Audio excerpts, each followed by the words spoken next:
Assalamualaikum warahmatullahi wabarakatuh. Kelas 11 MIA 1, apa kabarnya? Sehat semua? Oke, kita belajar kimia lagi.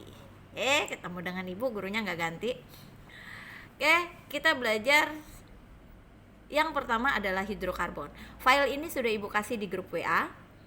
Di e-learning juga nanti boleh dibuka, itu sudah ada. Ibu sengaja buatkan videonya biar kalian bisa dengar suara ibu. Kangen kan dengan suara ibu? Oke, hidrokarbon apa sih hidrokarbon itu? Hidrokarbon itu adalah senyawa organik yang mengandung atom karbon dan hidrogen. Makanya hidrokarbon, hidrogen dan karbon. Jadi kalau kamu lihat senyawa ada hidrogen, ada karbonnya, berarti itu namanya hidrokarbon. Contohnya apa? Oke, contohnya yang ada karbonnya manusia, makhluk hidup. Nah, itu ada hidrogen, ada karbonnya. Itu contoh hidrokarbon.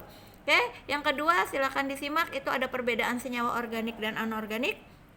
Senyawa organik itu senyawa yang ada di makhluk hidup. Kalau senyawa anorganik itu senyawa yang biasanya ada di makhluk tak hidup ya benda-benda mati lah seperti itu ya. Oke, tapi senyawa anorganik juga ada di makhluk hidup, cuma komponennya nggak banyak ya. Oke, kalian silakan baca apa perbedaan senyawa organik dan anorganik yang ada. Kita lanjut ke atom karbonnya. Karena hidrokarbon berarti kita ngebahas yang namanya atom karbon. Apa sih istimewanya atom karbon? Oke, kita pernah belajar atom karbon punya 4 valensi, atau artinya dia punya 4 elektron. Ada 1 elektron, 2, 3, 4. Untuk stabil ingat dia harus punya 8, sehingga dia harus berikatan. Ini berikatan.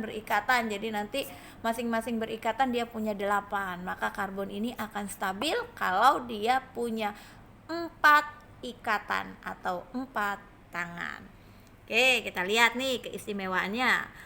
Oke, dia ada di golongan 4, berarti valensinya 4, berarti dia bisa memiliki 4 ikatan. Ikatan apa? Ikatan kovalen. Karena ikatannya tidak saling memberi. Oke, sekarang kita lihat contoh dari hidrokarbon. Yang kita bahas contoh dari hidrokarbon itu ada 3, yaitu alkana, alkena, alkuna. Ini golongan A. Apa itu alkana? Alkana itu rantai karbon yang ikatannya semua tunggal. Kalau alkena, rantai karbon yang ikatannya rangkap 2. Kalau alkuna, rantai karbon yang ikatannya rangkap 3. Oke, ini gambarnya alkana. Oke, alkana ikatan tunggal, tuh tunggal semua. Lihat C yang ini ikatannya 4, 1, 2, 3, 4. C yang ini juga tangannya 4, 1, 2, 3, 4. Ini juga 4, ini juga 4. C nya 4 ya, ikatannya tunggal. Yang ini ikatannya rangkap, ini ikatan rangkap. Tapi dilihat C ini tetap punya ikatan 4, 1, 2, 3, 4. Semua C ikatannya 4, hanya yang ini dia ikatannya ngerangkap 2. Ini namanya alkena. Kalau yang ini alkuna. Apa itu alkuna? Sama, ikatan CC juga, tapi ini rangkapnya 3. Nih, ada yang berangkap 3. Tapi tetap C ini punya tangan 4. 1, 2, 3, 4.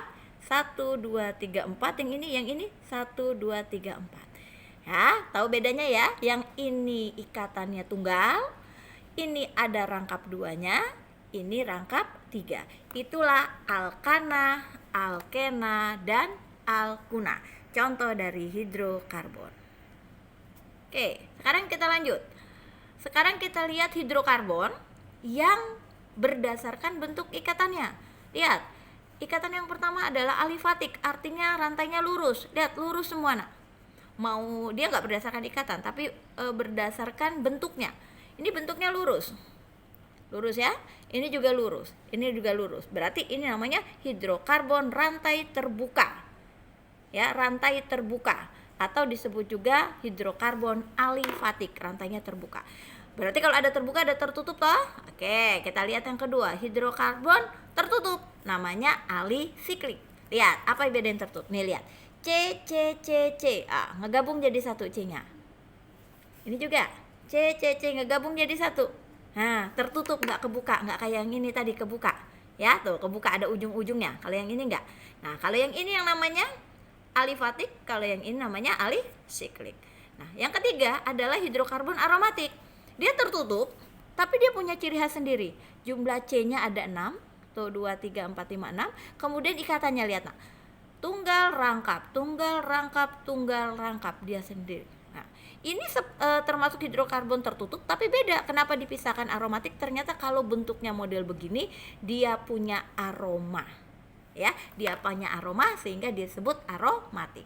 Oke, berarti dari bentuknya ada terbuka, ada tertutup, dan ada aromatik. Oke, sekarang kita lanjut bagaimana mengidentifikasi adanya C dan H di sebuah senyawa. Artinya dia hidrokarbon atau bukan.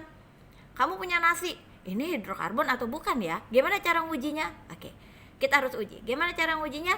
Berarti kita harus uji itu punya atom H dan atom C tidak. Kalau punya atom H berarti H dan C berarti dia hidrokarbon. Kita mau lihat hidrogen sama karbon kan nggak bisa kelihatan ya nak ya. Gimana cara ngelihatnya? Yuk, kita melihatnya dengan cara kita bakar. Diidentifikasi dengan cara memanaskan. Jadi kita bakar. Nanti kalau sudah dibakar akan kelihatan karbonnya. Karbonnya dilihat dari apa? Nanti karbonnya dilihat dengan cara mengalirkan ke air kapur. Jadi air kapur itu bening. Kalau kemasukan karbon berubah menjadi keruh. Berarti kalau air kapur nanti kita masukin karbon, keruh. Berarti kalau nggak keruh berarti nggak ada karbonnya, kan gitu ya. Nah, oke. Kemudian yang kedua, hidrogen. Kalau hidrogen yang mengalir itu nanti kita tempelin di kertas kobal. Kertas kobal itu warnanya biru. Kalau dia berubah jadi pink, berarti dia ada hidrogennya. Kalau nggak berubah jadi pink, berarti nggak ada hidrogennya. Nah, dari situ kita bisa lihat. Ini ada karbonnya, ada hidrogennya nggak? Kalau ada hidrogen dan ada karbon, berarti dia hidrokarbon. Oke, Ibu punya gambar ini.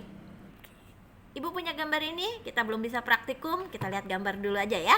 Oke, nah ini senyawa apa nasi atau apa yang mau kita lihat ini hidrokarbon atau bukan. Kemudian kita panasin, kemudian kita kasih selang. Nah, otomatis kan dia akan ngeluarin. Kalau hidrokarbon berarti ada karbonnya. Nah, karbonnya dia akan keluar ke sini, nak. Nah, ke sini. Nah, di sini dikasih air kapur. Nah, kalau yang keluar ini karbon, hidrokarbon ini keluar karbon, berarti di sini nanti air kapurnya kemasukan karbon. Dia jadi keruh, berarti ini ada karbonnya.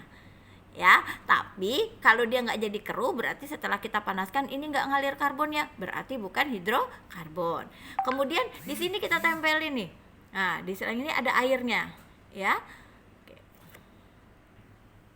Oke, di bagian ini nanti kita tempelin kertas di sini, ya. Di sini ya bagian kertasnya. Kalau waktu kita panasin ada hanya, ya, ada hidrogennya, maka nanti kertas yang ini nih akan berubah dari biru menjadi pink. Kalau dia nggak berubah jadi pink berarti dia nggak ada hanya. Kalau berubah berarti ada hanya. Berarti kalau nanti ini keruh, ini berubah berarti senyawa yang kita bakar mengandung H dan mengandung C. Berarti dia adalah sebuah hidrokarbon. Oke, pembakaran pada hidrokarbon atau pembakaran yang lainnya itu akan terjadi dua kemungkinan, yaitu pembakaran sempurna dan pembakaran tidak sempurna. Apa bedanya? Yang paling tampak adalah pada pembakaran hidrokarbon yang sempurna, dia akan menghasilkan karbon dioksida CO2 dan uap air H2O. Ya, ingat, pada pembakaran hidrokarbon itu akan menghasilkan CO2 dan H2O. Tetapi pada pembakaran yang tidak sempurna itu akan menghasilkan zat padat selain CO2 dan H2O. Jadi ada pengotornya di sini kalau tidak sempurna. Apa sih contoh yang biasa hari-hari kalian lihat hidrokarbon? Contohnya hidrokarbon itu minyak bumi atau bensin. Nah, lihat, kalau pembakaran bensinnya sempurna, maka kamu akan menghasilkan CO2 di knalpot, ya. Nah, itu akan menghasilkan CO2 dan uap air. Tetapi kalau pembakarannya tidak sempurna, maka akan menghasilkan partikel-partikel pengotor. Jadi knalpotmu itu nggak isinya CO2, tapi CO2-nya yang warna hitam, berarti ada kotoran di situ. Itu karena pembakarannya tidak sempurna. Kenapa pembakaran tidak sempurna? Ya, alat yang bakarnya nggak sempurna. Mungkin motormu udah lama, sudah mesinnya sudah nggak bagus, sehingga bakarnya nggak sempurna. Jadi knalpotnya selain CO2 dan H2O keluar juga jelaga atau butiran halus yang kotor. Maka waktu digas beda, nak, motor baru dengan motor nggak baru, ya. Artinya yang membedakan adalah apa? Pembakaran minyak buminya atau pembakaran hidrokarbonnya. Oke, di bagian bawah kamu akan lihat bagaimana bagaimana bensin itu dibakar. Lihat. Oke, ini bensin dibakar sempurna, hasilnya apa? Oke, kalau bensin dibakar tidak sempurna, tuh hasilnya apa? Ya, kita lihat di sini. Ini bensin dibakar, hasilnya CO, CO2, H2O. Tidak dapat terjadi. Oke. CO, CO2, H2O. Jadi ada karbonnya nih di sini. Nih, ada CO, CO2, H2O. Semuanya bentuknya gas. CO gas, CO2 gas, H2O gas, semuanya ngegas. Oh, keluar semua di knalpot. Tapi kalau mesinnya jelek, lihat yang terjadi apa? CO, CO2, H2O. Oke. Atau lihat C, CO, CO2 dan H2O. Ini ada yang ini bentuk gas, tapi ini ada C yang bentuknya padatan. S ya, ada lambang S di sini. Ini artinya bentuknya padatan. Nah, ini yang jadi partikel-partikel hitam di knalpot. Nah, karena dia pembakarannya tidak sempurna. Jadi kesimpulannya apa? Kesimpulannya adalah pada pembakaran sempurna akan dihasilkan CO2 dan H2O. Pada pembakaran tidak sempurna akan dihasilkan CO2, H2O dan jelaga pengotor. Contohnya hidrokarbon adalah minyak bumi. Kita lanjutkan. Silakan dibaca coba. Kalau motormu kotor atau tidak kotor, atau pembakarannya sempurna tidak sempurna, pasti akan berdampak ke lingkungan. Apa dampaknya? Kalian silakan baca sendiri dampaknya kalau karbon dioksida itu ada di lingkungan kalian. Ya. Apa yang menyebabkan ini? Pernah dengar namanya efek rumah kaca? Cari literatur, baca polusi udara. Nah, polusi udara disebabkan karena pembakaran dari hidrokarbon yang tidak sempurna. Masih banyak pencemaran. Kemudian apa dampaknya terhadap kesehatan? Coba kalian lihat literatur yang lain. Dampaknya ada hujan asam, ada yang dengar efek rumah kaca, penipisan ozon. Nah, itu akibat dari pembakaran yang tidak sempurna dari hidrokarbon. Tugas kalian cari literaturnya, ya. Apa sih dampak dari pembakaran kendaraan bermotor yang tidak sempurna? Itu dulu dari Ibu.